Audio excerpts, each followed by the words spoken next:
qui est là. Et puis après, voilà, par exemple, là, j'essaye de faire. Donc ça, c'est des boutures de lilas, pareil qu'un jardipote m'a donné. Bon, bah, j'essaye d'en faire un bonsaï. On a ici un genévrier de Chine, on a ici un mélèze, on a ici un orme, on a ici un azalée, on a ici une glycine. Bah, en fait, un bonsaï, c'est tout con.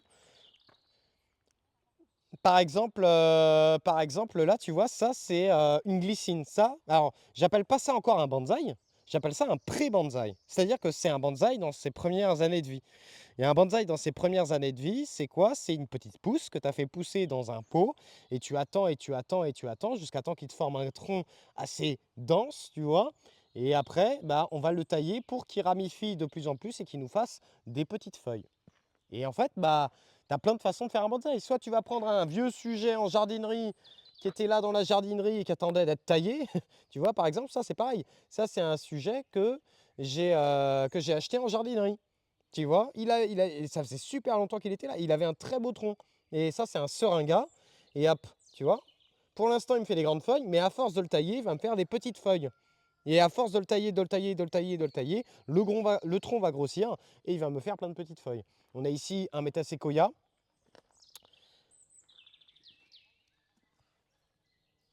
Ah, c'est compliqué, hein. Alors, si, c'est possible de faire des bonsaïs, mais par contre, l'été, il va falloir que tu les arroses, mais genre, mais c'est tous les jours, hein. Si tu loupes une journée et que c'est en plein soleil, c'est compliqué. Et j'ai envie de te dire, variété d'érable à faire en plein soleil, il faut prendre des trucs, genre ça, tu peux y aller, ça. C'est un génévrier de Chine, là. Ça, plein soleil, il aime ça. Tu peux tenter des choses comme ça, tu peux tenter des ormes de Chine, mais par contre, il ne faudra pas oublier de les arroser. Et c'est tous les jours en été. C'est-à-dire là, on est au printemps, tu vois. Alors déjà, de tout l'hiver, j'ai rien foutu, hein. J'ai rien foutu. Il faut vraiment les laisser tranquilles pendant 3 4 mois. Je ne les ai pas arrosés. Je les ai laissés prendre la flotte, le gel, tout ce que vous voulez. J'ai rien fait et vous voyez que ça repart facilement au printemps sans problème. Après, par contre, là, au printemps, moi, je les arrose à peu près, allez, tous les 3 4 jours en fonction de la météo. Et puis après, plus on va avancer dans la saison, plus je vais rapprocher les arrosages jusqu'à temps que ça soit tous les jours. Au mois d'août, c'est tous les jours. Tous les jours, tous les jours, tous les jours, tous les jours, tous les jours. Si tu loupes un arrosage, tu fais crever le machin. Ça reste un petit pot. Il fait des températures parfois de 30 degrés. Et c'est pour ça aussi que moi, je les mets dans cette zone-là. Alors, c'est pas forcément le plus optimal parce que s'il serait un petit peu plus au soleil, il ferait peut-être des feuilles un petit peu plus petites, etc. Mais le fait qu'il soit à l'ombre, ça les met en fait en. J'ai pas besoin, si je peux louper un arrosage, c'est pas très grave. Le lendemain, ils seront encore en vie.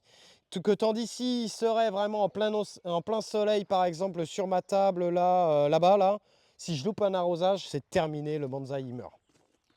Et encore, même en les mettant à l'ombre comme ça, parfois c'est compliqué.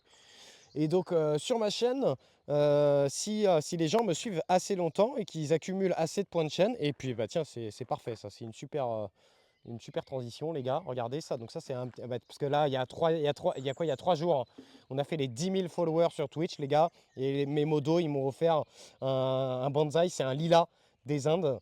Et bah, du coup, on a fait tout. J'ai détaillé. Je vais pas le faire là, mais j'ai détaillé comment j'ai fait. Donc, on dépote le plan, on fait un nouveau terreau, on va tailler cette racine-là, pourquoi, etc., etc.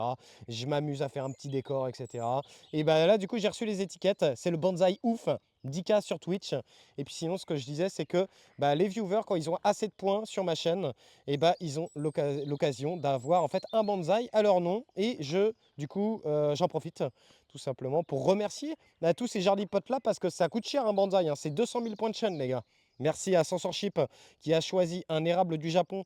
Et en fait, ce que j'adore, c'est que là, ils sont tout petits. Mais si les viewers, ils sont encore là dans 5 ans, vous verrez, ça sera des sujets qui seront immenses. On a un bonsaï de Durandal ici, c'est ton bonsaï lierre Durandal, je t'ai mis ta petite étiquette. On a DJ Hand RF qui est très souvent là en lurk. On est sur un bonsaï, un frêne que j'ai récupéré du jardin. On a l'Ovioc qui est tout le temps là, c'est un merisier. On a le Mist, c'est son deuxième bonsaï, c'est un merisier.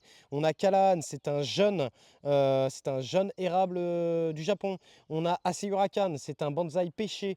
On a Kobiak, c'est un bonsaï vigne. Et il y en a d'autres. On a un bonsaï de Géridor. Géridor, il a 2 ans son bonsaï, il l'avait déjà l'année dernière, il a